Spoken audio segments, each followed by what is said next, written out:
Hello, I'm Dr. Frederick Whitehurst.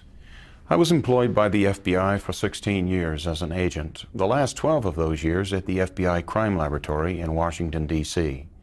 After reviewing the results of a 6-year investigation into the tragedy at Waco, Texas, I am convinced that the American people have never been told the full truth about that matter.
Having served with the FBI's hostage negotiation team during this crisis, April the 19th would mark the end of one of my duties and the beginning of another.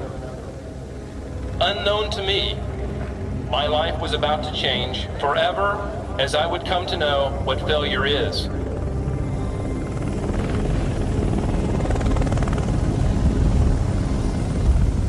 Today I saw the gates of hell. I saw the gates of hell.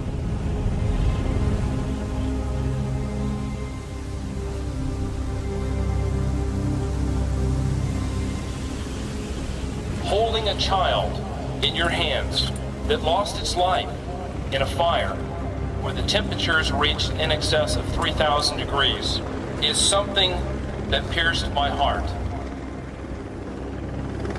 April 19th, turned the TV on, and there I saw the tanks ramming into the front of the building and the fire shooting out. I mean, it was horrifying. Mommy, he says, they told us about that fire. He says, they said my daddy and my brothers and my sisters are gone. Things will be set straight. People will know the truth of things.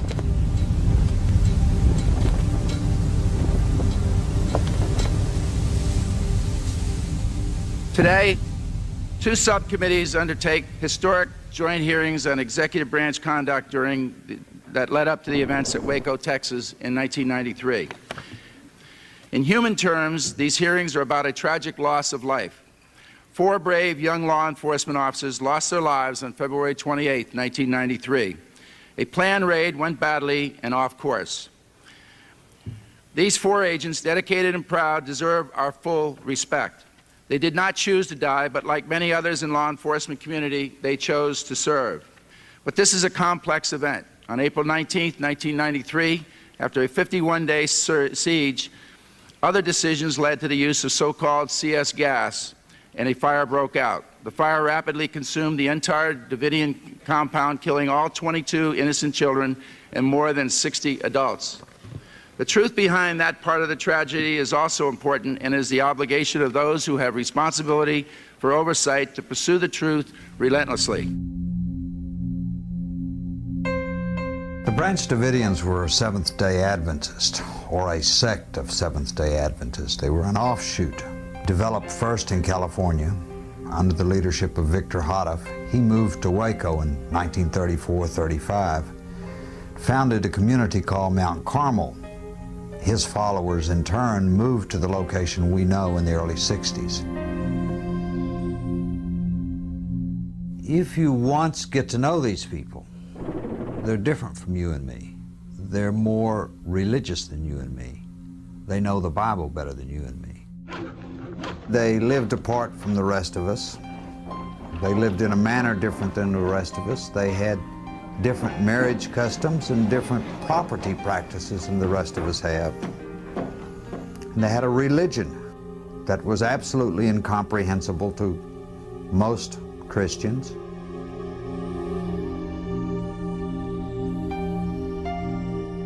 Well, there were people from all walks of life, various nations, and a lot of them came from England. They were colored people as well as white people. Majority of those people in there were not criminals in the sense of the word that we think about them. They were truly believing people. So I believe 99% of those people, their sole purpose was the attainment of eternal life, which is, after all, what I believe all of us that, at least that are Christians and believe in. The Branch Davidians believe, first of all,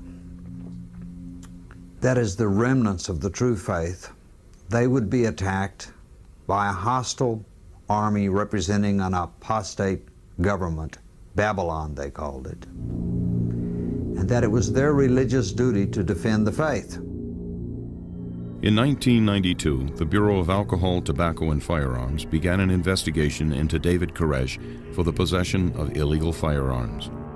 They formed a dynamic entry plan to secure the premises and seize illegal weapons with approximately 100 federal agents and 3 helicopters, which would ultimately cost the lives of 4 ATF agents and 6 Branch Davidians. On February 28, 1993, at approximately 9:40 a.m., ATF agents, while attempting to execute a warrant, were met with heavy gunfire by a group of individuals occupying a compound approximately 10 miles northeast of Waco, Texas. The group is identified as the Branch Davidian.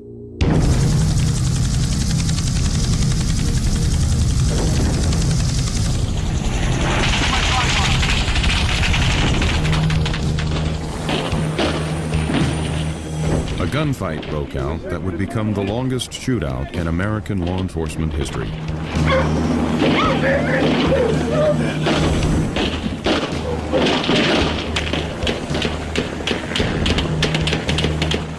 According to the ATF, their men pulled up to Mount Carmel, piled out of their cattle trailers, went running towards the door, guns pointed, shouting, "Police, search warrant, lay down." According to them, David was standing at the front door unarmed, and he shut the door when they started running towards him. And the next thing the ATF knew, it says, it was receiving gunfire from inside of Mount Carmel, in particular from behind that front door. He knew law enforcement was coming, and he was so diabolical that he laid an ambush. David Koresh expresses this. He says in this tape that he went out on his porch. He said, "Stop, there's women and children in here," and a shot rang out and hit the door to the right. That door, he says, kicked. I went running down the hall and found Perry Jones laying in the hall, screaming that he'd been shot. Perry Jones was in his 60s. He was unarmed, as was David Koresh. When they went to the front door, both were shot in the area of the front door. David was shot in the wrist. Perry Jones was shot in the stomach. And then he says, "If you don't believe me, look at the videotape. I know you have that tape," he says. "I saw you making it across the road." According to the agency, there were 3 or 4 video cameras pointed at the front door. Could tell you everything that happened at the front door of that building that day. They claim they can't find a single one of them. Every one of those videotapes vanished. In addition to the missing videotape, the ATF's on-scene activity logs also disappeared. I'm sorry, sir, you mentioned that notes were torn out of the surveillance log. I was just wondering, how does that happen? I don't know, sir. I had never heard that before. My dad's name is Perry Jones. He was an unarmed man.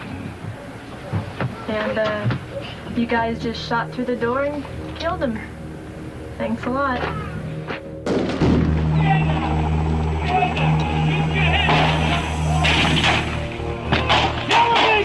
Well, Ballesteros was one of the first ones to the door, Officer Ballesteros. He was an ATF agent. And they had a plan that if the dogs came up to attack him when they came to the front door, they were to shoot the dogs, to kill the dogs. And he testified at a pretrial hearing that, in fact, they did fire and shoot the dogs at that time. It didn't take much of a spark to get a war going.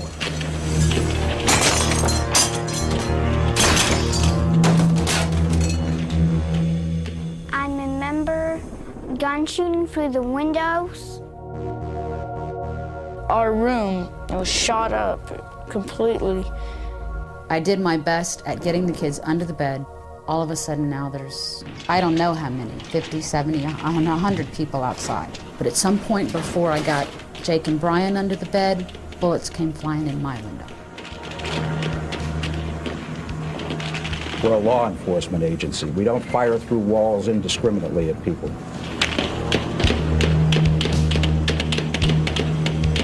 I greatly feared that they would come in, they would open that door, and even though I didn't have a gun, it wouldn't matter, that they would shoot me and the kids. They had already shot at me through the window, and I had no clue what was going to happen.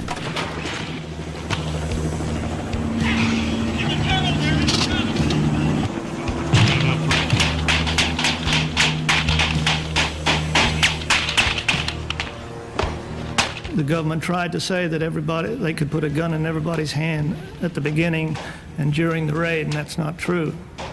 Most people were unarmed. There were a few that had guns, and I admit that, and there were probably those that reacted to seeing David and Perry and others gunned down, who responded by firing back. But it was not a general ambush as they would like you to believe.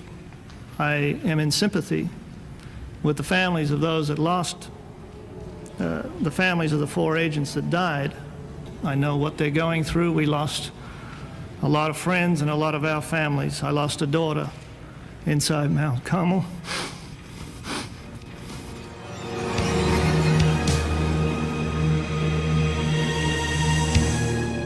After about 2 hours, they had a real truce. It wasn't a pretty sight. I mean, there were grown men crying all around. There was a group of guys that were down on their knees and they were praying. Very disturbing, you know, type thing. I don't think the deaths on either side were justified, as well as those wounded. Judy Snyder was shot while nursing her baby through the chest. Get my battery, John. Get my battery behind the bus.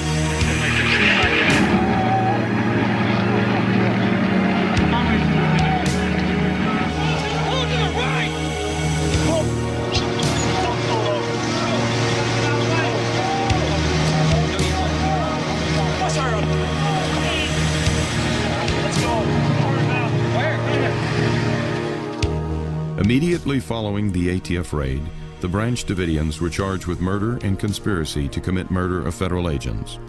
A year later, the jury found all the Branch Davidians not guilty of both charges, but some were convicted of lesser offenses. Since the initial February 28th raid, a review is before federal court to determine if the ATF used excessive force while serving the search warrant. Sir, I got people shot. Get the hell off of here. I'll get off the property. That's what I'm doing, sir. Have a little respect. I am, sir. You could have arrested me any day as I jog up and down this road. You could have arrested me going to town or going to Walmart. All this stuff you guys may want to avoid and deny.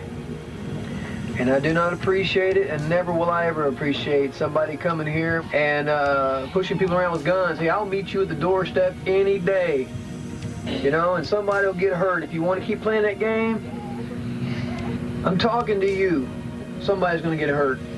Because this ain't America anymore when the ATF has that kind of power to come into anybody's home and kick doors down and things like that.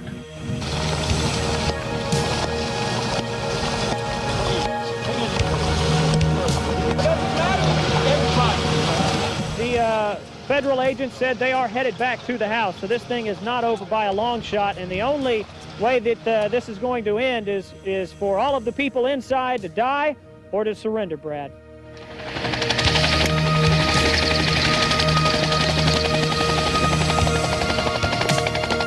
I was walking out. There wasn't any room in the car. And when they saw me, they just swarmed on me.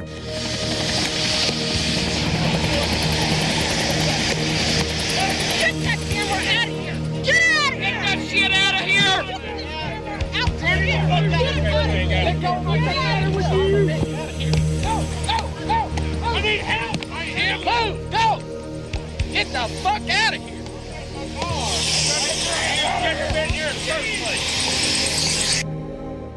They're hitting me, trying to take my camera away from me, yelling at me.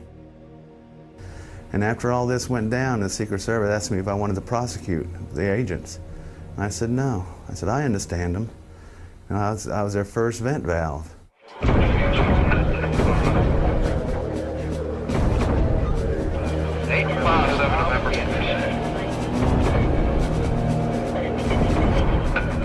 At this point, we were surrounded. At this point, we did not have a clue what the government, Babylon in our opinion, was going to do in retaliation. But we knew it wasn't going to be fun. On the evening of February 28th, while Mount Carmel is under siege, 3 Davidians not present during the gunfight try to return home to their families. 2 of the men are taken into custody, but Michael Dean Schroeder is killed. They say that they stopped them and they asked for who they were or whatever. I don't see how any of the ATF agents were close enough to ask him any questions. Michael Schroeder's body is left in a ravine for 5 days, 300 yards from Mount Carmel. According to the ATF statements, Schroeder refused demands to surrender and raised a pistol.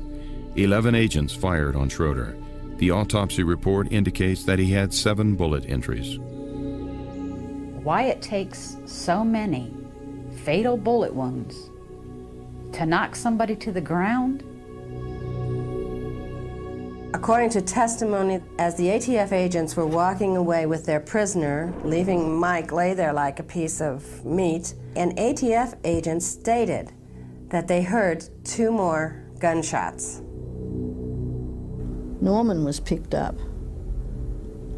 He told the others when he was in jail with them, he said, after I surrendered, he said, and they were taking me away, he said, I heard 2 more shots up the back. Schroeder's autopsy report also indicated that there were 2 entry wounds behind his right ear, only 2 inches apart. The bullets passed through this blue stocking cap. However, the stocking cap was not examined during the autopsy, nor was any forensic testing conducted before Schroeder's relatives had his body cremated. They said Mike ambushed them. There were 17 of them as against him, and they were dressed up as trees. They've got a lot to answer for.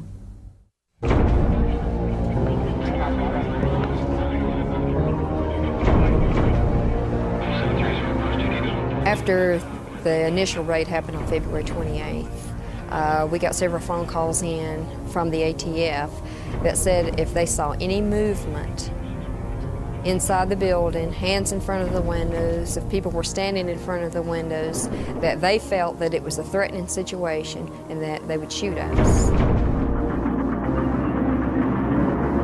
On March the 1st, the FBI begins negotiations with the Davidians. Heavy military equipment is brought in and a stalemate begins that will last 51 days.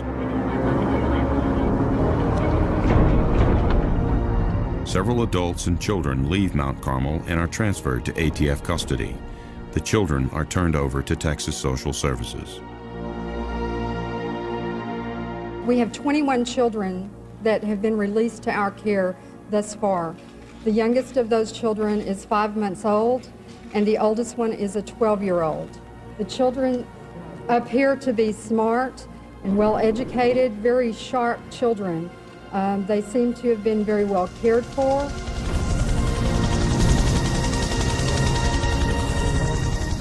In early March, Koresh had promised to come out. But at the last minute, he believed that God had told him to stay in, to wait.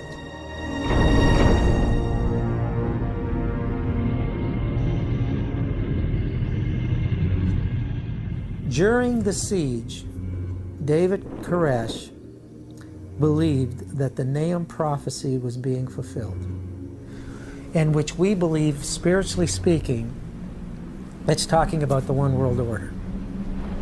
David Koresh believed that he was going to be the one that initiates the downfall of this one or new world order, the fall of Babylon the Great, by sacrificing himself and this denomination. The description of Nineveh in the book of Nahum, David likened to the description of this country, being old, stagnant in its ways. And the battle that takes place talks about these chariots and shields being bloodied and what's not. He likened that battle to what took place on February 28. To read Nahum or Habakkuk, and you're in it, you're experiencing it. It all fits together. It's all a conglomerate of different prophecies by different men at different times, talking about a war with Babylon, a great war. These tanks are for solely defensive purposes, and they will not be armed. We have no plans to assault the compound. 2,000 years ago, hey, who believed in Christ's doctrine? A man had to die, because no one would believe what he had to say. So is there a lesson to be learned by looking back at the history of the prophets that came contrary to what people looked for? Were they ever... killed Isaiah, they killed Hosea, they killed Zechariah, and Jesus came to say in Matthew 23 to the Jews, "Woe unto you that believe not all the prophets have spoken." So, you know, today it's all together just totally disregarded. Just another religious fanatic, just another religious group.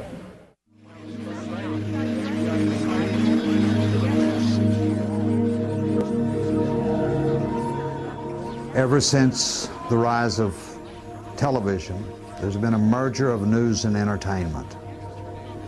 Monster stories and fairy stories are good, simple entertainment. And here you have media from all over the world is flown in and expected by their home offices all around the world to produce a story every day. I mean, the government could have just issued a press release every day and the media would have read it word for word over the air. Just, I mean, that's how, you know, desperate it was.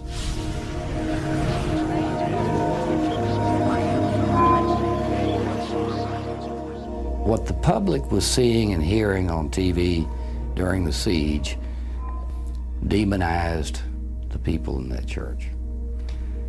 The ones that I met and knew, the survivors, were people that were basically just trying to get to heaven. The world can hate us, the world can laugh at us and taunt us all they want. The world's had 2,000 years to learn this book, and there's been people all up until now who've been interested in it. Now people don't want the Bible anymore. People don't seem to want to read the Bible, or, you know, they want to go to church and just be saved, you know? And that's great if that's how faith works, but if God has a will, and it is written in that book, His Spirit's written in the book through all the prophets, then there's a knowledge He wants us to know.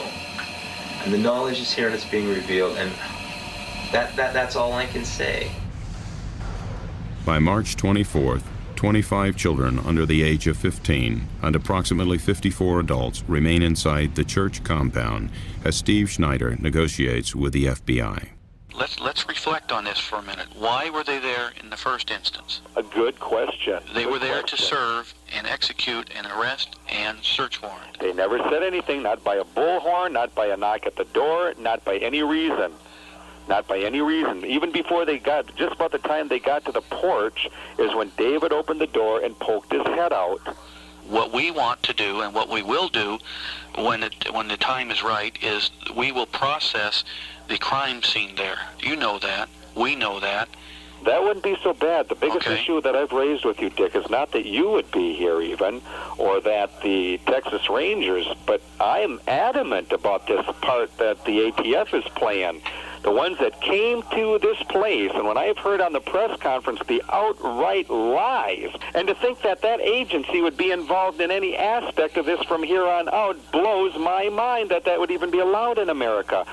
Well, Steve, let's face it. There are some things that we will deal with when the time is right. No. You start dealing with it now so we can come out. I mean, that's one of the biggest reasons I have not been able to hurdle talking to the people, getting them to come out, Dick. Okay, Steve, why don't you and your family come out and then you handle these issues, okay? Why don't we do that? How am I going to handle them when I'll be shackled for hands and feet and throwing the key will be thrown away? Who's going to hear me? They're after blood. Come on, Dick.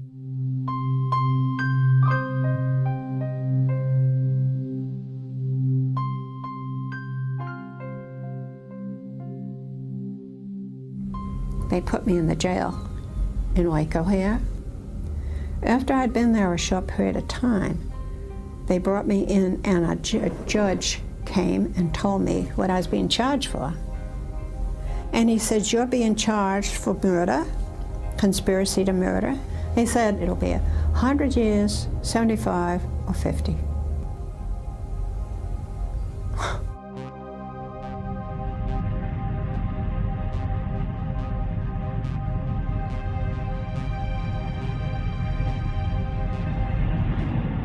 They were assuring us that we would be cared for in a professional manner.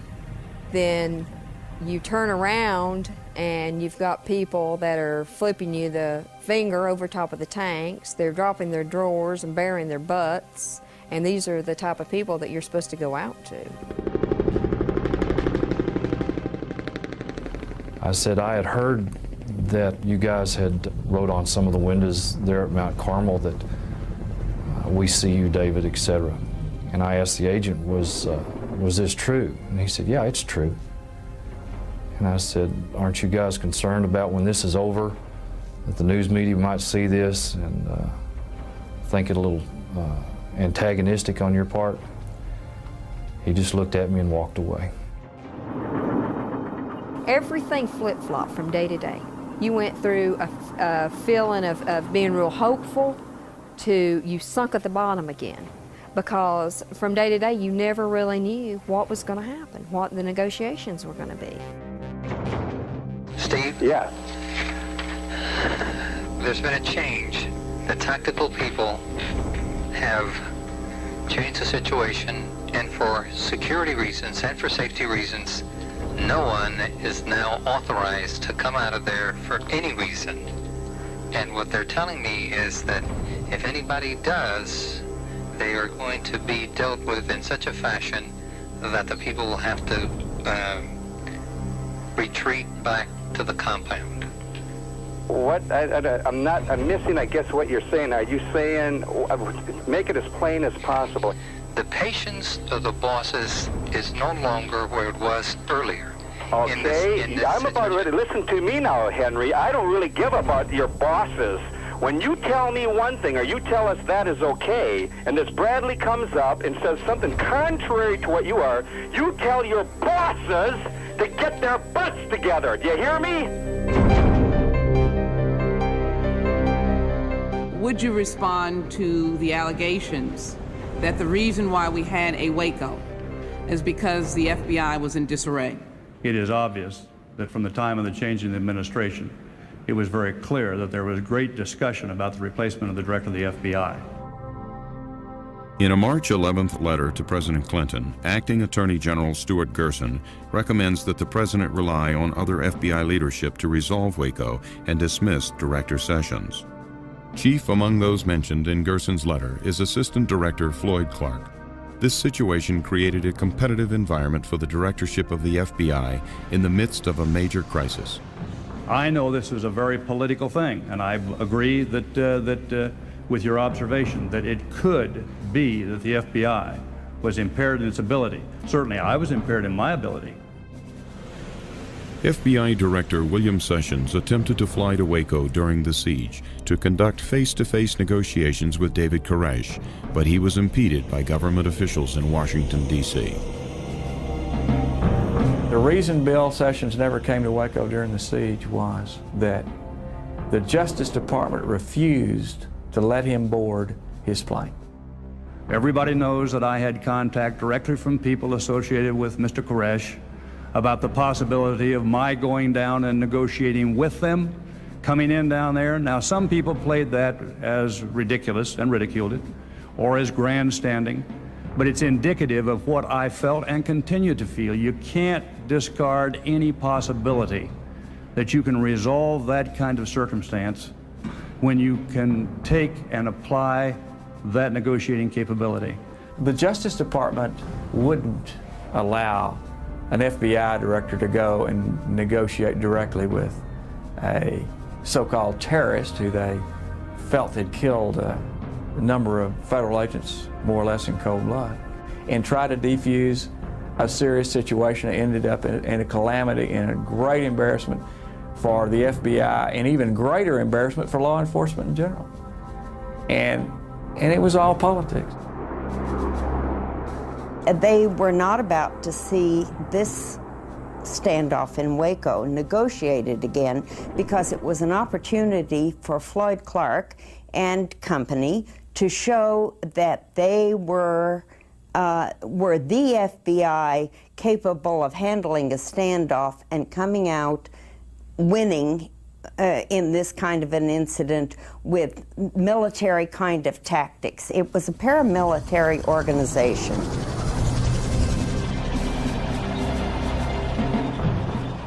Maybe you might ask them if you can have some ice cream too, huh? Can I have some ice cream? A little bribery there. You know, right now you're considered a big terrorist, you know, and you can demand some important things like an ice cream or something, you know. Maybe they might adhere to you. By late March, the FBI has cut off electricity to the compound and is preparing a series of military tactics to force a resolution. A direct quote from the transcript where it is said by a negotiator to Mr. Koresh, "We had a very good dialogue last night. The electricity will not go off tonight because we have had a good dialogue this evening." That's a negotiator to Mr. Koresh. A half an hour later, no, I'm sorry, it's a negotiator to Mr. Steve Schneider. A half an hour later, the lights are turned off and left off permanently. The electricity is shut off. Why? I can't answer the why, but I can tell you that the negotiation team was disappointed in that decision.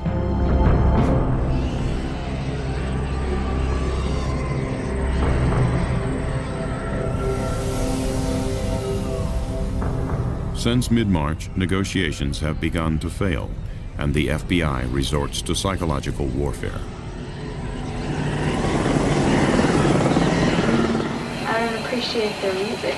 You don't? I'm trying to sleep at night from the music. I thought you being a teenager, you might like some of those Martian sounds. My little sister. Oh, I see. We went through varying degrees of hell with noise, music, bright lights. The children were suffering along with the adults. We were without water, having had our water tanks shut up. We were living on rainwater. Whenever it would rain, people would put buckets out the window and collect rainwater, and it was rationed. I doubt whether anybody got more than 8 ounces a day, if that. How long do you sit with that many resources tied up and disrupting a whole community with people that are violating violations of the law, that are in fact in a state of anarchy?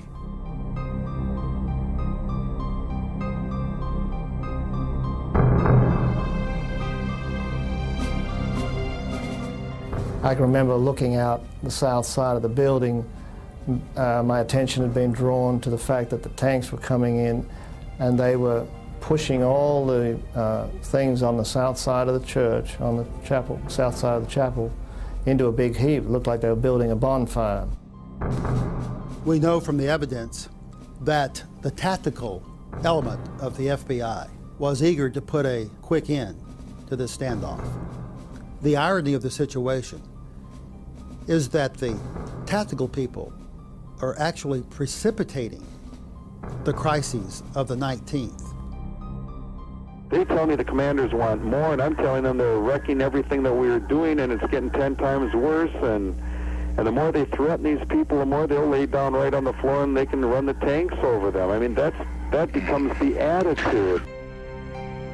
Steve Snyder, in a telephone call during the standoff to his sister Sue, refers to the prophecies in the book of Nahum, chapter 2.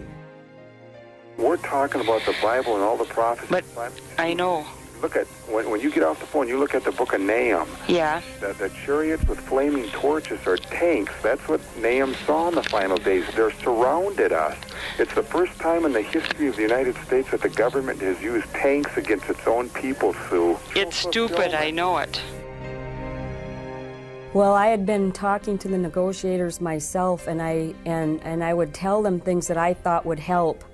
And it seemed like for instance, when they started playing the music, that they would laugh. They acted like they wanted to do everything to antagonize them. They really didn't want to help. And it just seemed like every prediction that David was predicting, they knew about, and they were making these predictions come true. And I kept saying to my family, why are they doing this if they want them to come out? I am bewildered in the wake of Jonestown why more time wasn't spent, and somebody, not out in the plains of Waco, but maybe in a nice, comfortable office in Washington, didn't immerse themselves in the religious tenets of this Branch Davidian group. If I knew about his plans to burn the place, we'd had a whole other approach with him. We know about your plan to burn the place and destroy your people. We would have been broadcasting it. We would not even come close to approaching that place. Numerous microphones were planted inside of Mount Carmel that recorded several conversations of the Davidians reacting to the tanks and the FBI hostage rescue team. I mean, if they're going to come inside here and storm this place, they're going to be in the wrong. Who's Louis and Steve that they think they're going to go out there and stop the Assyrian when it's God's will that the Assyrian's out there? They can't destroy us unless it's God's will they do. Haven't you read Joel 2 and Isaiah 13, where it says he's going to take us up like flames of fire? I trust in God. The FBI cannot get up here and say they did not know that David Koresh would respond when they made that assault. They knew that David Koresh was going to respond by trying to burn the place down, and they knew that because they had overheard undercover tapes and because they'd had prior negotiation tapes with him. You know, things are only going to get worse out there. This whole situation is not going to go away. You know and I know the only way we're going to resolve this situation is you folks come on out. That's the end of it right there. And now we're going to have to work to a point where this is going to happen. And now the trick is how. And a situation like this, hey, that's the answer. I'll tell you what, it definitely is an unusual situation for sure. Mm-hmm. Oh, sometime when you have a chance to read Isaiah 33 about people living in fire and walking through it and coming out and surviving, seriously, it says, who can dwell in everlasting burnings? That's the question. There is a tradition in the Branch Davidian history that God would, in the end time, protect his people through a wall of fire. They understand the Bible prophecies to be warnings of what could happen, but not necessarily what must happen. Koresh wrote a letter to his attorney, Dick DeGarrett, in which he said he had good news. God had spoken to him. The waiting period was coming to an end. He and all the people could exit Mount Carmel and go through the system. But first, he was commanded to write down the meaning of his message, the meaning of the 7 seals. After he wrote that manuscript, he and all the people were commanded to leave. They actually had no choice to remain. God had told them to leave. This message is communicated to the FBI in an attempt to end the siege. Koresh writes his first seal and is preparing the second when the FBI begins implementing its final tactical resolution. They'd been knocking down trees and dragging things off from outside Mount Carmel, little by little for several weeks. On the 18th, they got rid of everything that was left. It's just like the papacy during the Dark Ages. When they thought people were heretics, they went in and dealt with them. That was the way they believed. And you know, we have to all follow our conscience. That's why America is supposed to be a great nation where we can follow our conscience according to our beliefs. There was an aura there that we're going to end this thing.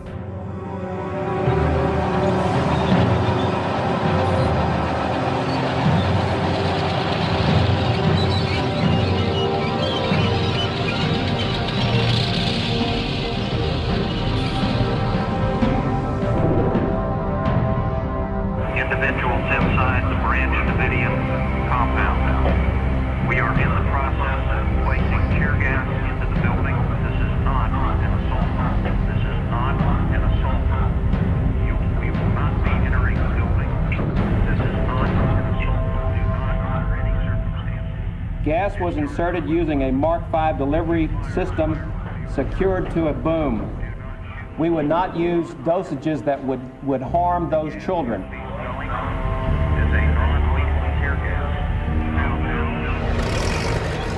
The FBI's position on this from day one was to be very deliberate, very careful, and not to do anything that would be provocative, that would cause some reaction.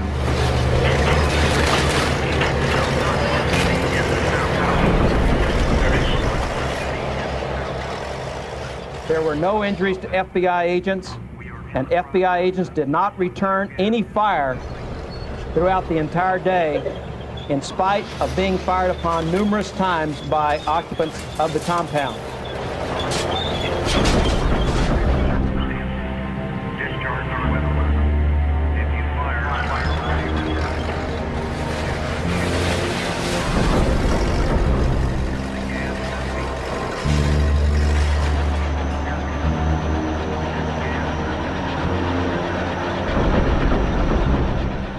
The plan was for this to continue for 48 hours, but there was a catch to the plan. If the tanks took fire from the Davidians, they were then allowed to escalate the plan. According to the official briefing given to Attorney General Janet Reno by the FBI on April the 12th, the assault plan called for demolition of the building and permission to shoot streams of automatic weapons fire into the building to support an armored vehicle's approach. And we told them what was going to happen. This tank's going to come up, it's going to insert gas. We are not entering the compound. We're not fulfilling this prophecy. Don't presume that. Was the Attorney General warned that while we'd been very cautious about selecting what your experts say or experts say was non-lethal gas, we might still crush sections in the building? Did she understand that people might be killed? I find an inconsistency between the efforts of the gas insertion plan to save life and the actions of this tank. At Mount Carmel, you had people that were confined to an area. Where were they going to go? Who were they going to hurt? They ran out of gas canisters, I think about 10 o'clock in the morning. Everything they had planned for 48 hours was gone by then, and they were flying in more from Houston. The CS gas used at Mount Carmel was more potent than normal tear gas. CS gas would induce nausea, vomiting, and disorientation. As the FBI tanks demolished the building, the gas was dispersed from high-pressure bottles mounted on the boom of the combat engineering vehicles. Any indication about danger or harm to those children, the rule was back off. One of the first locations gassed by the FBI is the buried school bus, the entryway to an underground storm shelter. Following the gassing, the mothers of the children take them to an enclosed concrete vault, which the FBI calls the bunker. The FBI gasses the bunker for 2 hours. Approximately half of a panel that we had testified that some of the infants and children, since they didn't have gas masks, could in fact have died from inhalation or effects of CS gas. At the very least, a Department of Justice decision in fact resulted in the babies and children being tortured for at least 3 to 4 hours. I'd been told that earlier in the morning, that the filters wouldn't last long. When it did block up, I'd taken my mask off only to find my face burning and stinging. It was like you had acid all over you. Some of them were trying to wipe it off with minimal amounts of their drinking water on, perhaps a rag or whatever, only to find that it made it worse. So as I say, what the children were going through, only God knows. I saw grown men, adults, crying because of the sensation of the gas. As I say, we were fortunate in as much as we were not in an enclosed environment like the children were, being sprayed point blank and not having any ventilation. We are now at what we believe is the next logical juncture of putting sufficient pressure on them to cause them to come out. We saw a hole that a tank had made in the south wall of the chapel, and we were kind of standing right just inside of that. There was a heap of rubble, sheetrock, and 2x4s that the tank had pushed in. We were standing just a little back from the hole, trying to decide whether if we went out we would be shot, and as we were standing there, others were kind of coming in behind us.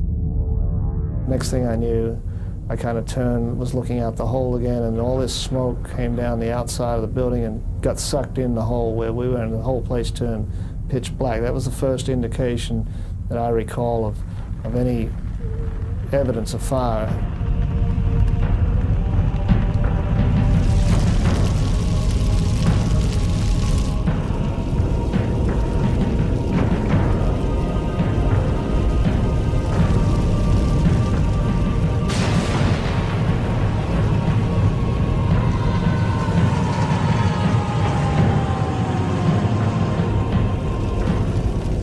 Statement by you that they committed suicide, since we never got to talk to them, is all a conclusion that you've drawn, and as you just said, speculation on your part.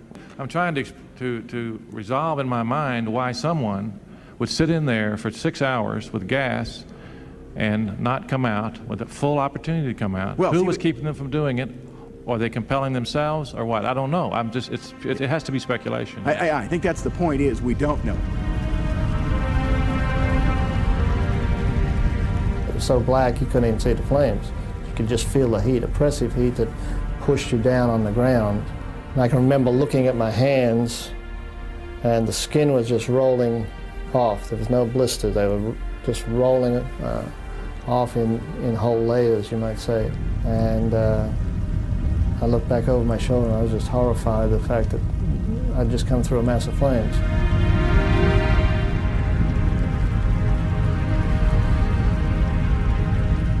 I heard some people screaming, kind of high-pitched screams.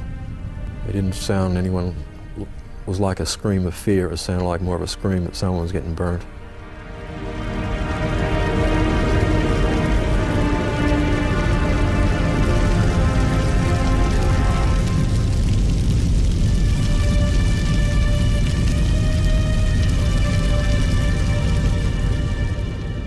We were hoping that the women in that compound would grab their children and flee out. That did not occur. Unfortunately, they bunkered down the children the best we can tell, and they allowed those children to go up in flames with them.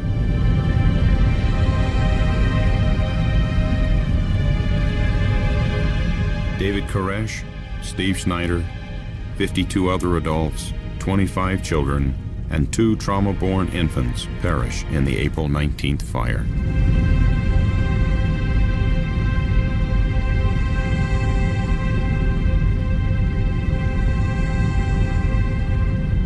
The Davidian survivors were taken into custody by FBI agents on the scene. Let's go. Clive Doyle and other injured Branch Davidians were given emergency treatment at the FBI command post.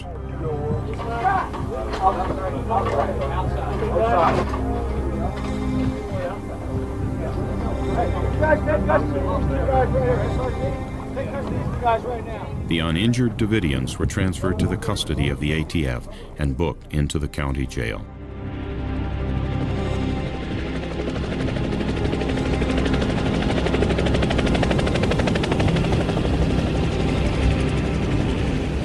The reason we didn't wait was the thing I've tried to say several times, I'm not saying it well enough, is that from his actions on the 19th, when he had some of those people killed by gunfire, others died in the fire for not being able to leave, which I think they were concerned over, most of them, over their salvation. That was his hold over them, is that he would dictate when that occurred. Many people would argue your actions. How do you respond to their families? It's not because of our actions. Those children are dead because David Koresh had them killed. There's no question about that. He had those fires started. He had 51 days to release those children. He chose those children to die. I don't know who started the fire or fires. I don't know who fired bullets into these people's bodies. I don't know from what origin the bullets came from. So if we could completely agree that we do not have a definitive answer of the sourcing, then in fact what we have is an open homicide.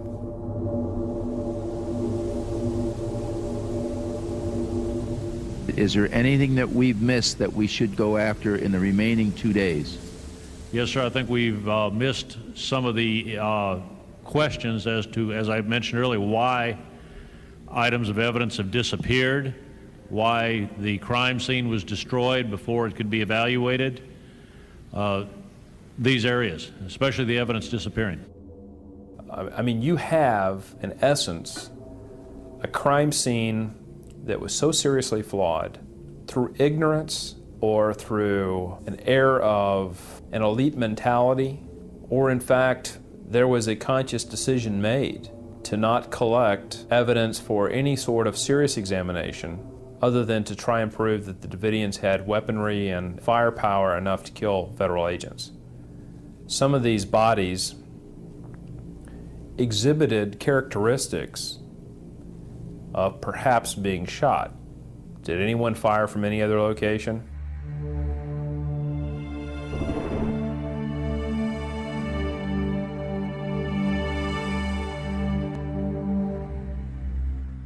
The information that we've always been given was that there was no federal gunfire on the day of April 19th. Well, in reviewing the photographs and the 302s, the statements in them, I would say there are some questions that need to be answered.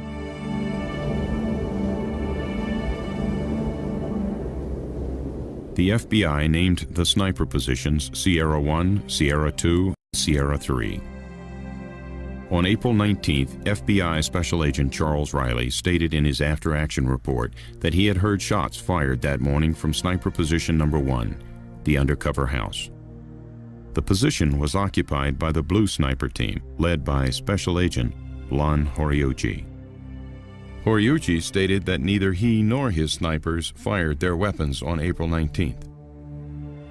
The fact that Agent Horiuchi states in his 302 that the snipers at Sierra 1, which was the undercover house, did not fire, and there is a shell casing, expended shell casing there visible on the floor, would also raise a question. 4 expended shell casings are later found at Sierra 1, the location of Agent Horiuchi's Blue Sniper Team. What makes this particularly interesting is Mr. Horiuchi, coincidentally, happens to be the FBI agent who shot and killed Vicki Weaver at Ruby Ridge and has been charged with manslaughter by the state of Idaho.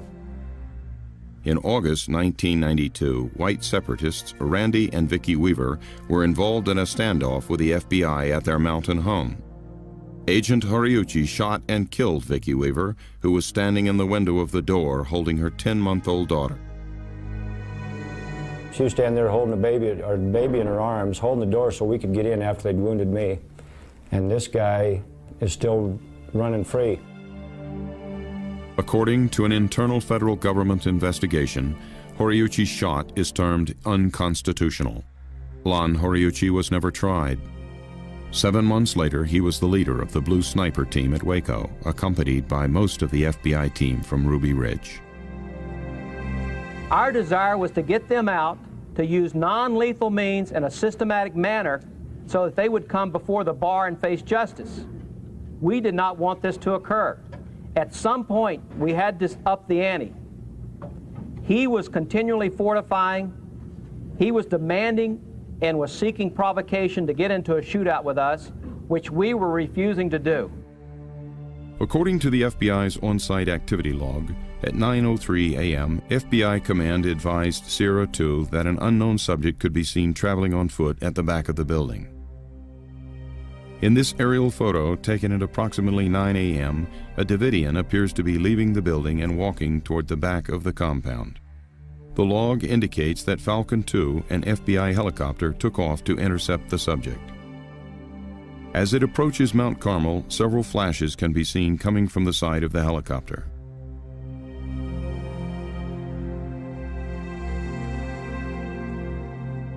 Dr. Edward Allard, a former supervising scientist in video and television imagery at the U.S. government's Night Vision Directorate, examined the helicopter footage and concludes that the flashes are gunfire. When we analyze these flashes, as we have done, in 1/60th of a second time frames, it appears that there's 3 shots coming from the helicopter, but in fact, each one of those 3 shots can be broken down into 1/60th time frames, 60th of a second, and we find, for instance, in the first flash, there's 5 separate shots being fired. And it's indicative of a machine gun that's firing at about 600 rounds per minute. In this view of one of the FBI's helicopters, a pedestal-mounted machine gun can be clearly seen in the doorway. FBI agents did not return any fire throughout the entire day, in spite of being fired upon numerous times by occupants of the compound. On the other hand, since this is on a helicopter and people might say that it's reflections from the windshield, it's impossible for these shots that you're seeing with your own eyes to be solar reflections, because if it were so, the helicopter would have to be violently moving back and forth like a mirror in your hands, and this is impossible. So it's in our opinion, it's clearly machine gun fire from the helicopter. In coming out, the conversation, as I remember it, was, well, if we come out, will we be shot? According to the autopsy reports, Philip Henry was shot several times in the chest, shoulder, and head. Jimmy Riddle was shot once in the forehead. Neither of them had soot accumulation in their trachea or bronchial tubes or carbon monoxide in their blood, indicating that they died before the fire started. Later, when I saw the autopsy report and seen that he died of a gunshot wound to the head, it made me wonder if it was in fact the snipers that were in the barn garage that was in the back of the property. The autopsy reports also indicated extensive body mutilation to Philip Henry and Jimmy Riddle. The entire right side of Riddle's body from the shoulder to the hip had been torn away. In previous testimony, Dr. Nizam Pirwani, the medical examiner, observed that this could have been the result of the collapse of the building or an encounter with a tank tread.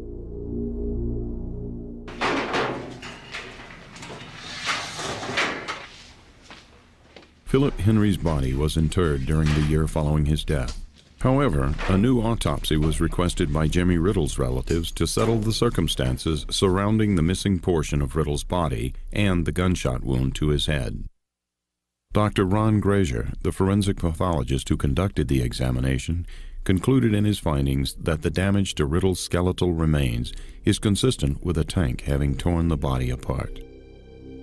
A forensic examination of the bullet entry wound in Jimmy Riddle's skull could not be conducted because the evidentiary portion of the skull was missing. Dr. Pirwani performed the original autopsy and was asked to provide a certified copy of his report for comparison. According to Riddle's relatives, the local Texas authorities and U.S. Marshals refused to allow Dr. Pirwani to turn over the documents. We got to Dr. Pirwani's office trying to get the information on my brother, Jimmy Riddle. Dr. Pirwani told me that he didn't know why they kept trying to keep the information from us. He didn't know what they were hiding, and that he had the information, but he was ordered by the U.S. Marshals and the JPs not to release any information to me. While Americans were watching events unfold at the front of the building, the FBI's infrared video shows what took place at the rear of the structure. What a FLIR really does is it takes invisible radiation, which is called infrared radiation, and it converts it into visual radiation, you might say, that we can see with the eye. What we have here is a tank infantry type of an operation. As the tank moves forward, two men have dropped out of the escape hatch. They roll over, and as they roll over, they open up with automatic gunfire. We've measured the actual time of the individual flashes, and they occur at a fraction of a second, in some cases, a 30th of a second.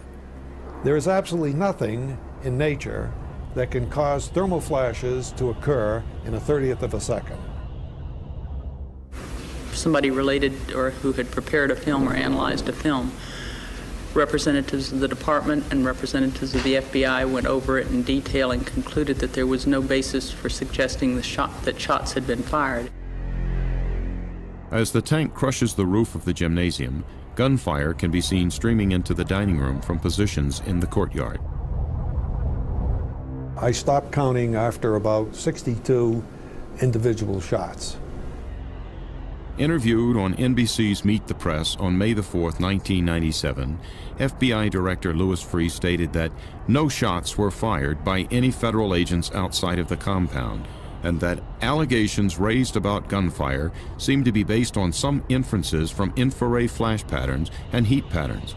I think the overwhelming evidence clearly shows that no shots were fired. It's indicative of sunlight reflecting off something and registering on the flare. It could be a thermal pattern. If it were a thermal pattern, there is nothing that persists from that. Right. So therefore, it is more likely to have been reflected light off of something shiny, in which the sunlight now gives an apparent temperature rise. From the basic physics, it's safe to say that it's impossible for the Waco FLIR to detect any solar reflections of any kind. On our wish list as investigators was taking a harder look at the FLIR. The congressional staff was never able to find or take advantage of a genuine FLIR expert to watch the FLIR video with us and to understand exactly what we were seeing.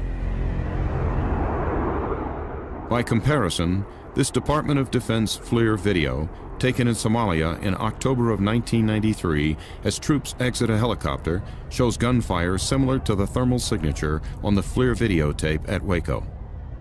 A former analyst from the U.S. intelligence community, Maurice Cox, tested the FBI's claim, applying the principles of solar geometry.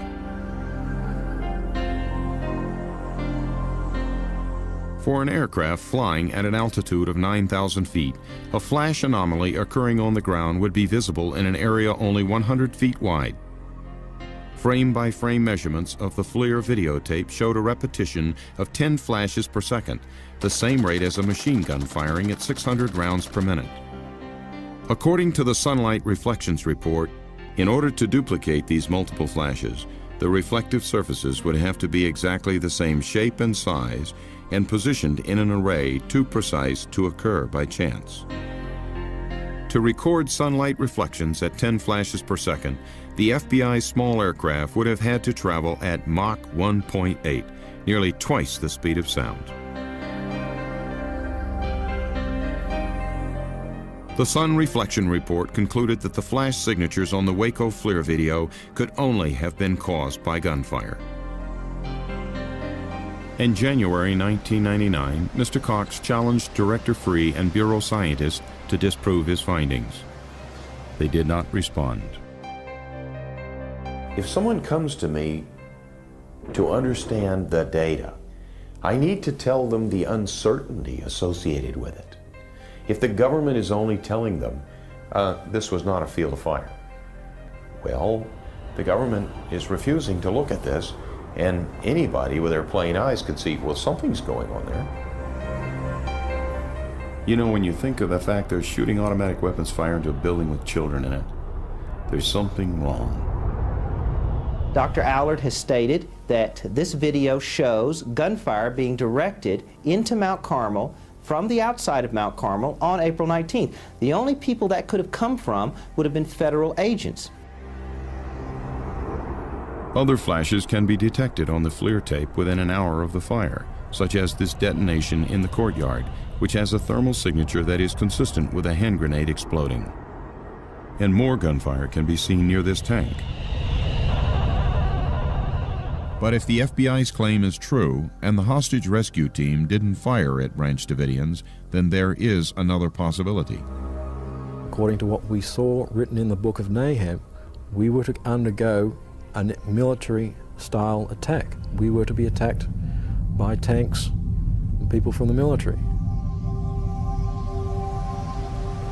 On the use of military personnel and heavy equipment against U.S. citizens, other questions linger.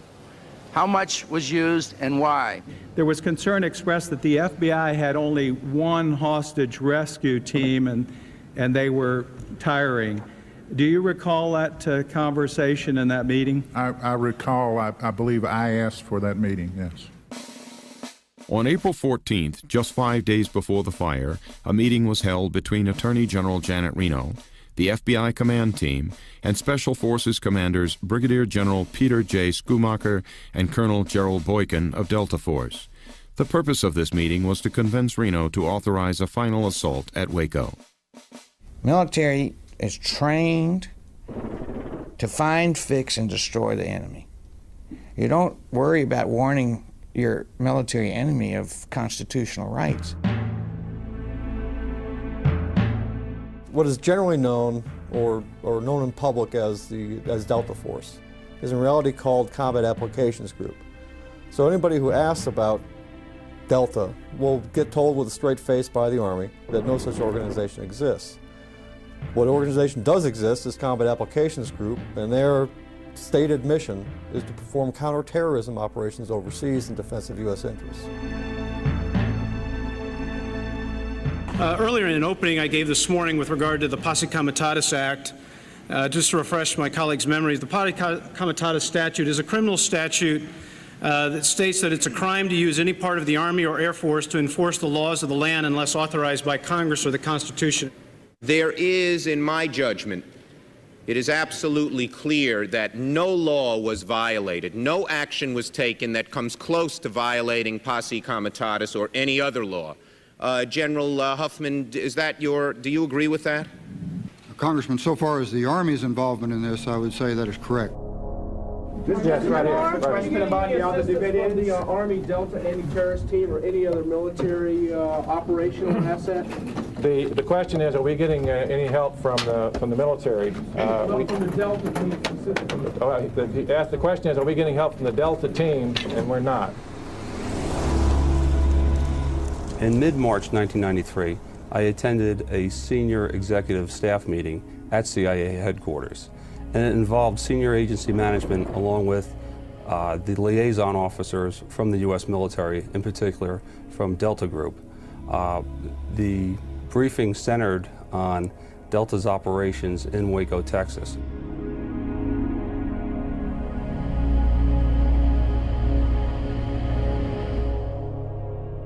This previously classified military document confirms the presence of Delta Force at Mount Carmel. With approval of the Joint Chiefs of Staff, an observer was deployed to the scene on March 21, 1993, accompanied by 3 other operators also characterized as observers. One particular soldier was questioned by a member of the hearing and pressed. He did not want to reveal even the existence of Delta Force, and finally had to admit that they were present. Originally, I was told that there was just going to be 1 or 2 Delta personnel there as observers, but during the briefing, it was mentioned that there was over 10 Delta operators at Waco, Texas, and they were not there merely as observers, but would be participating in any type of operational or tactical effort against the Branch Davidians. My understanding is that in some way, the U.S. military, Delta Force, were advising the hostage rescue team from inside the tanks or inside the Brady fighting vehicles, or were present at the sniper posts to provide support or assistance. And those types of activities to me would mean forward deployed. They were not back at a conference room or table giving advice or saying you ought to think about this. They were out there working shoulder to shoulder with the HRT. Approximately a year after the Waco incident, I was deployed overseas in Europe, and I had the chance to meet some of the Delta operators that I had met on previous assignments. They had told me on several different occasions during my meetings with them in Europe that not only were they forwardly deployed at Waco, Texas, but they were actually involved in a gunfight with the Branch Davidians. When you see the individuals roll out from the tank and come around the sides and start shooting into the building, what they're doing is they're defending the vehicle. If HRT or Combat Applications Group, whoever was pulling the triggers, expected resistance, expected shots to be fired, then their moves on April 19th made tactical sense. But I did talk to some Combat Applications Group guys, and they did confirm that yes, portions of B Squadron were there pulling triggers. There's no doubt in my mind that the flashes on the FLIR tape was fire from semi-automatic or automatic weapon fire being returned into the building. I mean, it's inconsistent to even think otherwise. There were people there on the ground with automatic weapons, and flashes such as that only come from one thing, and it comes from rifle barrels that are firing back into the building. Their operators had penetrated the buildings on several occasions, planting surveillance devices, listening devices, sensors. And on one occasion, I believe it was April 17th, late 17th, early 18th, Koresh was actually within 6 feet of one of the operators, and they radioed back to the Tactical Operations Center for permission to grab him. Within minutes, the word came back from Justice Department, no, we already have a plan in place. That plan, of course, being what happened on April 19th. To me, that would be an offensive gesture. When you enter someone's home, that's pretty offensive, and I would personally have a problem with that. I think that it violates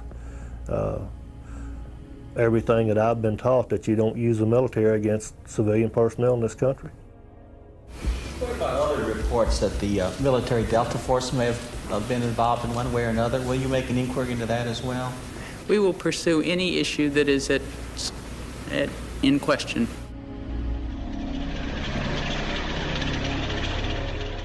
I will not let this become a show trial with law enforcement as the defendant. These Waco hearings must not degenerate into a kangaroo court. It is unfair for us today to look at what law enforcement did at Waco in a vacuum. And it is unfair to twist the facts, making law enforcement the villain and David Koresh, the lawbreaker, the victim. David Koresh, you may not think he was innocent. The mothers and the fathers of the children, you may not think were innocent. But those 17 children that died here were truly innocent. We had heard during the meeting various scenarios that they were going to use down in Waco, Texas to try to bring a speedy recovery or a speedy end to what was taking place down there. And at that time, gas was talked about. A couple other situations, non-lethal situations were talked about.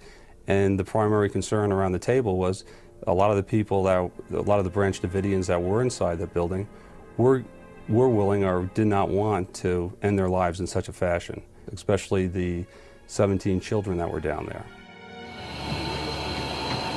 Where's God sit? On the throne? Where's that at? Point. Where's God live?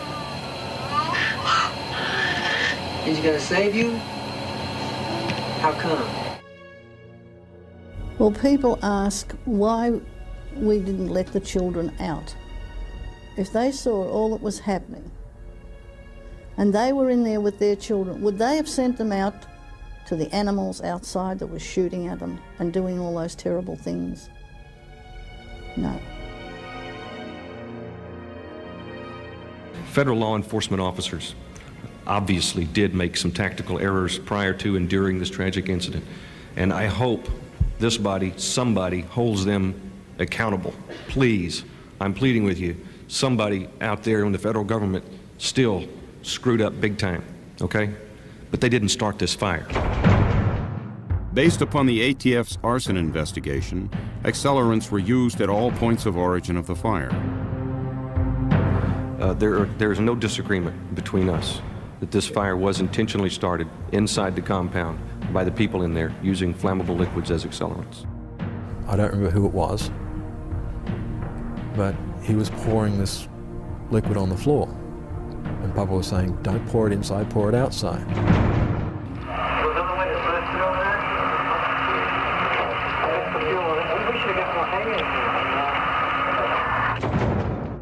It was clear to us from listening to those tapes that the government was going to be able to prove that the Davidians, at least some of the Davidians, had a plan, and that some of the Davidians were aware of this plan. I'm sure that the FBI down there had a lot of fiber optics, audio and visual equipment installed in the building there. I'm sure they knew exactly what the Branch Davidians' plans were, what their intentions were, if there was an attack against the building, such as a gas attack like that. If they believed we were going to try to enter the compound, and then the way the overhears sounded, like there was one comment, we're going to wait until they come in before we light this. Why in the world would the FBI make the assault knowing that information? It borderlines on criminal misconduct for the FBI to make that assault when they knew that he was going to respond like that, particularly on the most windy day of the year. The FBI claimed that it never used pyrotechnic CS rounds, munitions capable of starting a fire. However, in this footage made prior to the fire, two agents are seen firing projectiles from an M79 grenade launcher into the storm shelter at the north end of the building. Seconds later, white smoke pours from the shelter. According to CS expert Colonel Rex Applegate, any tear gas that creates smoke is considered pyrotechnic. There's been some unfortunate reporting talking about that if tear gas were utilized, it would deprive the children of oxygen and it perhaps could be fatal. What they were describing is not the type of tear gas that we are using. We're using a non-pyrotechnic type tear gas, which does not deprive them of oxygen, so it is not a lethal type gas.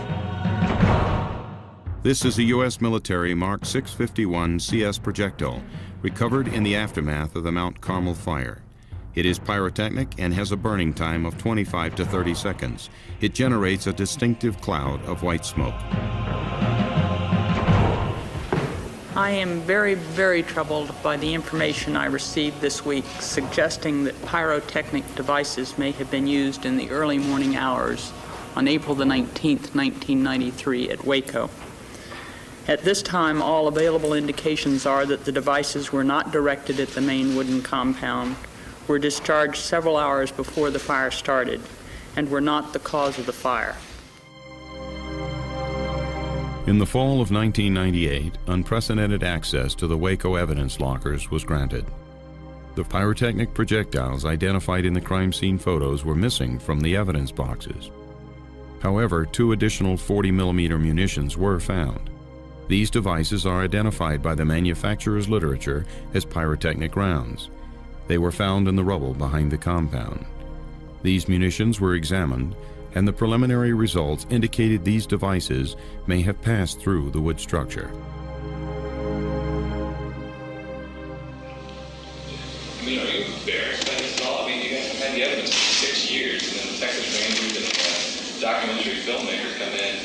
I don't know how long this guy's been working on the film, but probably a few months, maybe a year, and they come in and they discover evidence that the FBI should have discovered in 6 years after a massive investigation and massive media coverage. I'm not embarrassed. I'm very, very upset. The arson report fails to identify the specific instruments used to ignite the fires or the individuals that might have used those instruments. As a result, no arson charges were ever filed against any of the Branch Davidians. What is not covered in the arson report is the presence of the government's own pyrotechnic devices at the points of origin of the fire. This flashbang device, for example, was found in the rubble of the dining room. The flash that results as the detonation of this charge can cause a fire in any area where there is a high concentration of volatile vapors. In the evidence locker, there are 6 pyrotechnic flashbang grenades mislabeled as silencers or gun parts. According to the Texas Department of Public Safety, they were found in the southwest corner of the building, the dining room, and the chapel, all 3 points of origin of the fire. Now, maybe the government, the FBI, the ATF did some wrong things, but they didn't light the fire. They didn't start the fire. That is not one of these questions that is very debatable. There are times when you cannot keep your job and put alternative explanations for data on the table.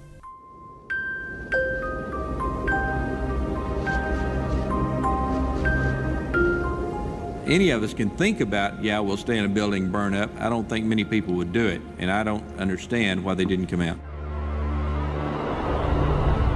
At 12:10 p.m., the FLIR videotape shows at least 2 automatic weapons being fired into the back of the burning dining room, the only undamaged exit from the building.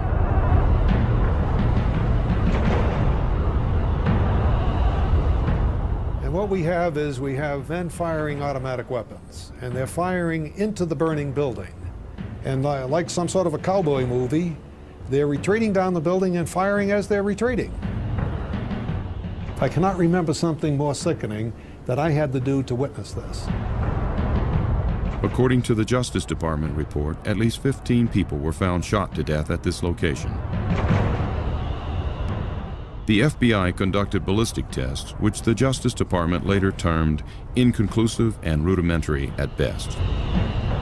Whether or not you argue that some people committed suicide, yes, that may be, but I would say the majority of the people, the bodies that I saw, were clear-cut homicide victims. When there was shooting going on and things like that, it's kind of tongue-in-cheek to then turn around and say, well, why didn't you come out?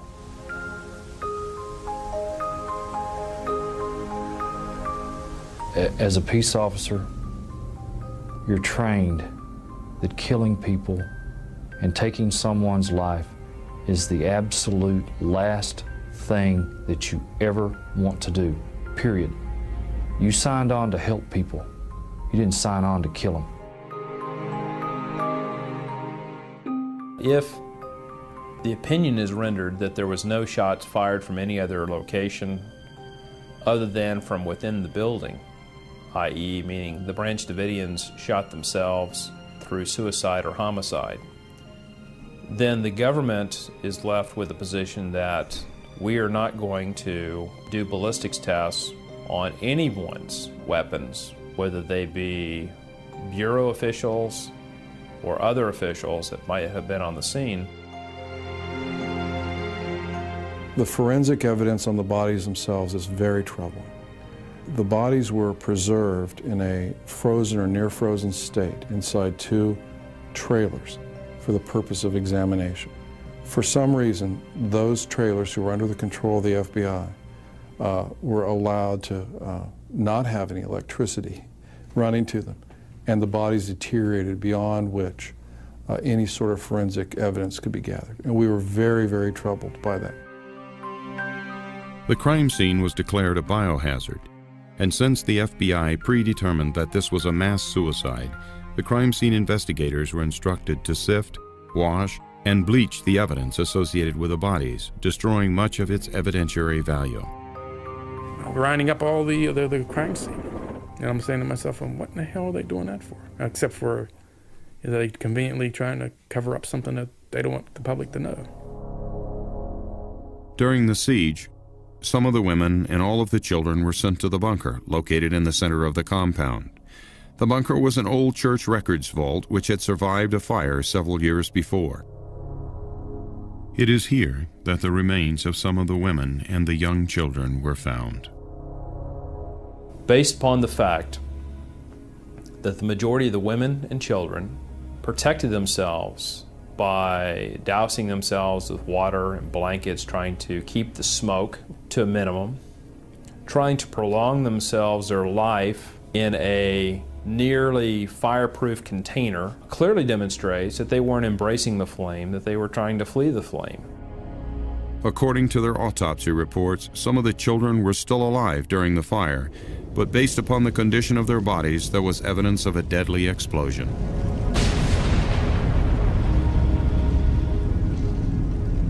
I read that the FBI on foot entered the building, shot the Davidians, and planted an explosive device on top of the church vault that he called it. We referred to it as the bunker because it's a concrete cinder block.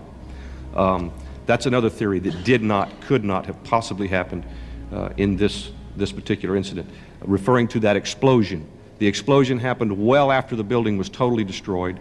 It was very unlikely that that explosion was anything other than a propane cylinder.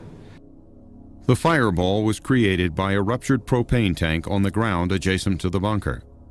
But a large hole in the roof of the bunker has never had an official acknowledgement or explanation. What it tells me is that you had a demolition charge went off on the roof. General Ben Parton, a former military explosive expert, testified that there were 2 explosions. This footage shows the detonation of a high explosive device on the bunker, which appears to ignite gas from a ruptured propane tank.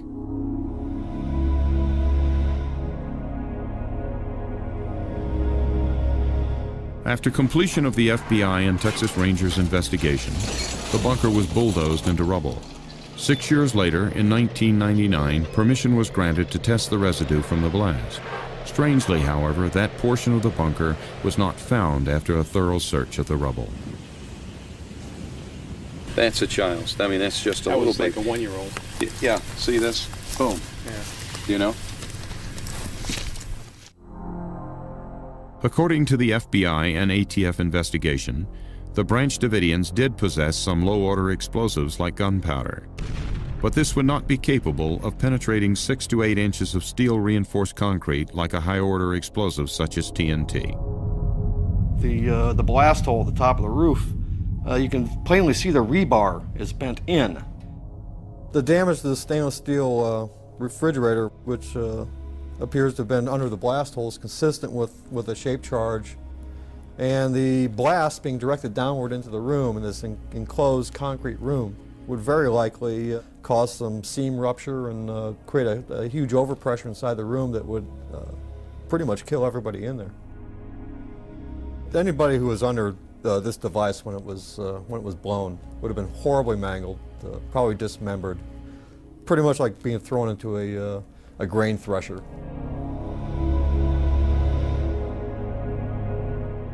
Having examined still photographs and videotapes of the bunker, it was apparent to me that this was caused by a shape charge. But what bothers me is who would have the audacity to use such a charge. Rather than risk your own people going in there and trying to shoot it out with them, it's a standard tactic in city fighting, in military operations of built-up terrain, to use explosives in this manner to kill people in the targeted room that you're going to attack. The military's advice to the FBI was that it should focus on the leadership and capture or kill David Koresh. It was to our benefit that we were able to prevent him from carrying out the second part of his prophecy, and that is that he intended to kill as many members of law enforcement as he could before his members were killed. It was to our benefit, and we're most fortunate that none of our people were injured. Well, it's very obvious that the effort that was demonstrated there assured that there would be no survivors in the church records vault.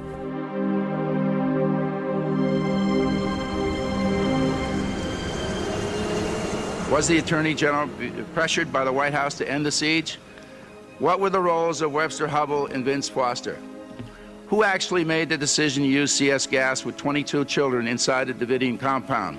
After 2 years, why is there still no clear answer? Rangers had difficulties working with the FBI. They had a major responsibility, we had our responsibility, and they seemed not to go hand in hand. And as I recall, I testified before Congress about having a name in the White House I could have called to solicit the support of the federal authorities in our objective. And it turned out to be Vince Foster. Mr. Hubbell, do you recall a meeting on or about the 14th or 15th of April that you attended with Vince Foster, with Mr. Nussbaum, and I guess some others, in which was really a turning point? Did you or others at that meeting recommend, or was there any discussion about the use of military force or equipment? There was not any discussion about use of military force. There was discussion of having the military evaluate the FBI's plan. The briefings by General Schumacher and Colonel Boykin of Delta Force gave Attorney General Janet Reno the assurances she needed to okay the FBI assault plan.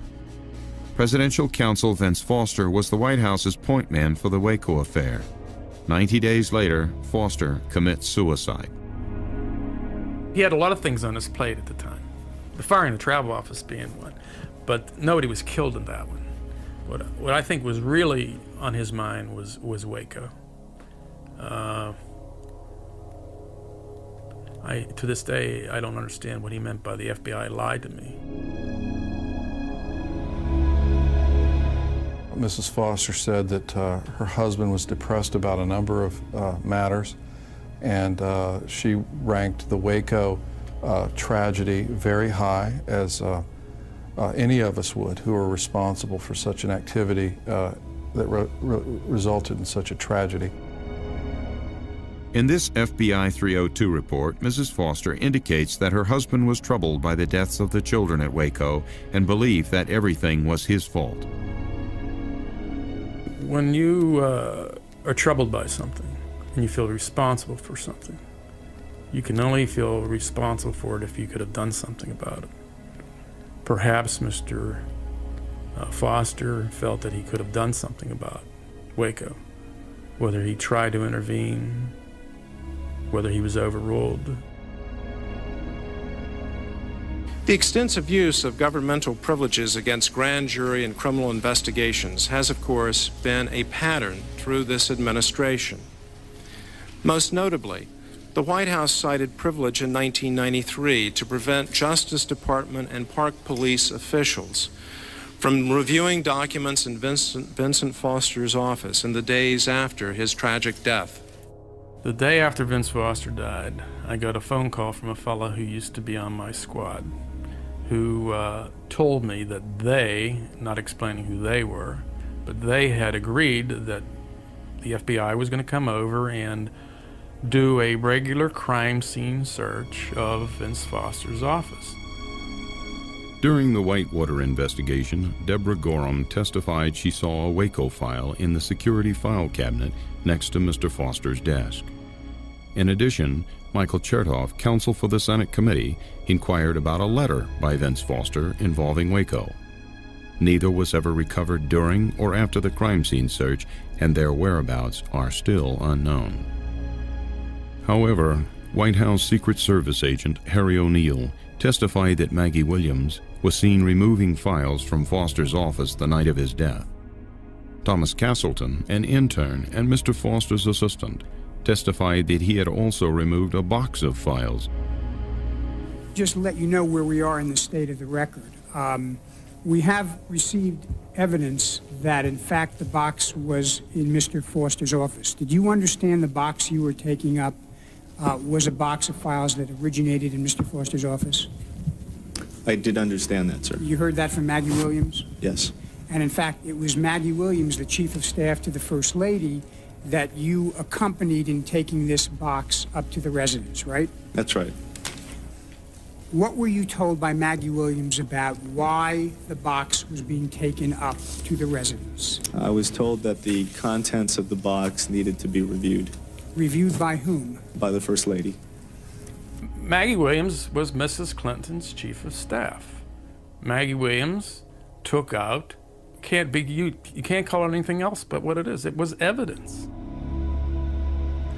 One of the interesting things that happens in an investigation is you begin to get anonymous phone calls.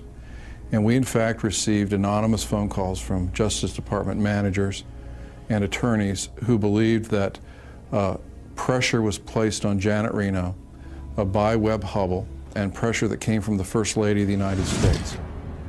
Now, we believed that because the military was present at Waco in some capacity, that the President may have made a decision to allow that to happen, following some sort of a legal protocol where he says this is of such a serious nature they need to be involved. And we asked for those documents and asked to see National Security Council documents. And were not provided with any information that enabled us to reach a conclusion. It's a serious allegation that the President interfered with, changed, moved up the decision. And we can't just bandy these things around unless we have some real evidence. If Combat Applications Group was on the ground that day, actually pulling triggers, the origin of that operation would have come directly from the White House. It would have come from the President, because Combat Applications Group is, for all intents and purposes, the President's private army. It was discussed at the meeting that the senior levels of the Clinton administration had authorized Delta to be deployed to Waco, Texas, and not just 2 or 3 people deployed there, but enough people there to get the job done. As we come to an end, all of us are looking for anything that happened in these hearings after 8 days and nights to indicate not that General Reno had something to do with this, but now the President.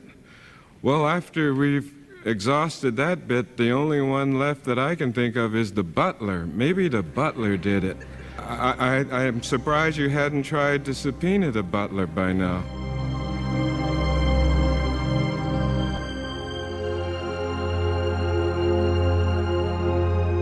Our disappointment could not have been greater as professionals and as humans who care about the plight of others when the investigation was terminated by Congress. As I count up the deaths here, 86, and then if you want to make the leap that Oklahoma City has some connection because it was done on the anniversary of Waco, that's another 160, give or take. So you're talking 246 lives, and for this Congress to try to oversee what in the hell happened and how did it happen, it just seems to be talking about the butler did it, a little capricious, a little frivolous, and that's just my opinion. I yield my time to Mr. McCullum. It's a struggle we've had. I was Attorney General when the Freedom of Information Act was passed, and the government hated the Freedom of Information Act. They hated me for pressing for it because they don't want to be questioned about what they do. They don't want to have to explain what they do. And yet, if you want to be a free society, if you want to have justice, if you want to avoid a police state, you better know what your government does. You better insist upon a right to know what your government does.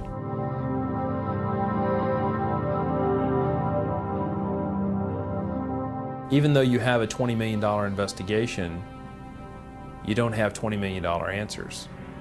There's nothing about Waco I feel good about. But imagine seeing small children disarticulated with bullets and debris, and having to pick up their body and their head comes off in your left hand and their body comes apart in your right hand. And, I mean, that leaves a horrible, absolutely indelible, etched in your brain memory of a tragedy.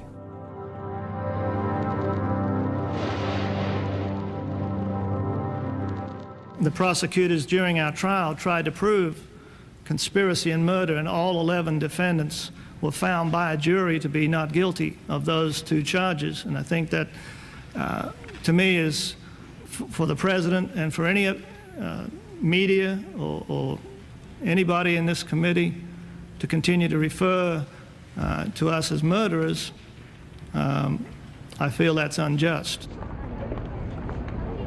The government cannot be proud about what they did on February the 28th. They cannot be proud about what they did on April the 19th. And they certainly can't be happy about what this jury said to them today. We found all of the defendants not guilty of conspiracy to commit murder and of murder. In essence, there was no way we could say that they did not use firearms. I think the jury totally rejected the scary idea that came out in final argument that someone who would study a certain religion by virtue of the way he thinks would be guilty of a conspiracy to murder federal agents. That, I think, is one clear message that came out of this trial. What we came to realize, too late to correct, was that we could not have found them guilty of using firearms without having them found them guilty of either conspiracy to murder or murder. Those 2 charges were tied together. When the judge looked at the jury's verdict, he said this finding of guilty to commission of a federal offense is inconsistent. I'll throw it out. But then he changed his mind, and when it came to sentencing, he stood the jury's verdict on its head. He said in his sentencing speech that since they were guilty of using a weapon in the commission of a federal offense, he would find that the federal offense was murder and conspiracy to commit murder. He went further on to say, you murdered not only the ATF agents, but your own co-religionist. Federal sentencing guidelines allowed Judge Smith to choose a sentence of between 5 and 40 years. He gave all but 2 defendants the maximum sentence of 40 years in federal prison. I knew what was going to happen. I knew what the agents were going to say, what they're going to blame myself and others in there for. But, you know, it was just something I had to go through. I'm a school teacher, and it's, you know, a good opportunity for me to get away from the kids and forget all about them for a while and just come and relax for a while. Paul Fatter was not at the initial February 28th shootout with the ATF, but was charged with aiding and abetting and was also given a maximum sentence of 15 years. I don't like being in prison. You know, I don't like this situation. It's a futile experience. I don't understand it. I don't think it's making me a better person, but I believe it's all for a reason.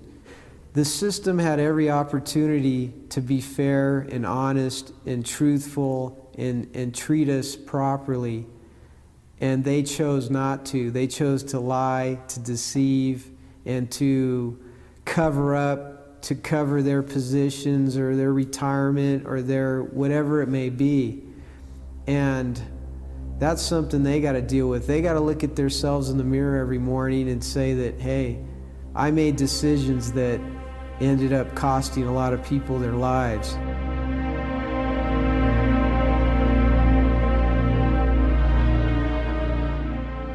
I want to say that Branch Davidians are not anti-government. We're not anti-law enforcement. And I'm sorry that there are 4 agents that are dead and there are a lot that are wounded. But we lost 85 our friends and family too. And it was unnecessary.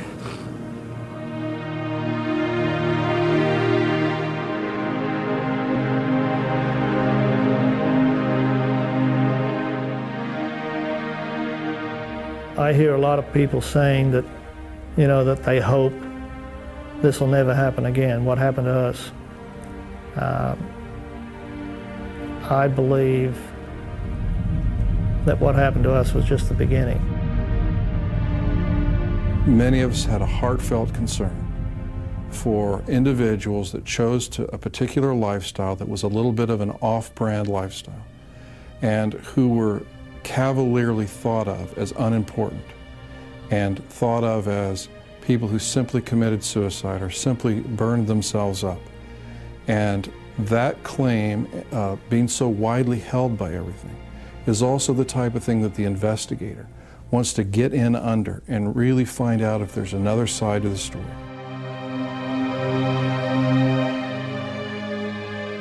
They were my life. They meant everything to me, and they still do. And I thank God for the hope that one day, and I hope it's soon, that I'll be able to put my arms around them and play with them again and take care of them, God willing. We cannot put this government in the seat of God and go along with this government and say, look, you can take life anytime you well please, just like you did right before our very eyes. We had a play-by-play just like it was a football game. But you can't do this. You know, I think the media needs to be the watchdog for the people. I mean, that's why it's the First Amendment. It's not the Second, not the 16th, it's the First Amendment. Somebody, way back when, thought it was very important that the media be the watchdog, I mean, in this system of checks and balances. And in this instance, it was asleep.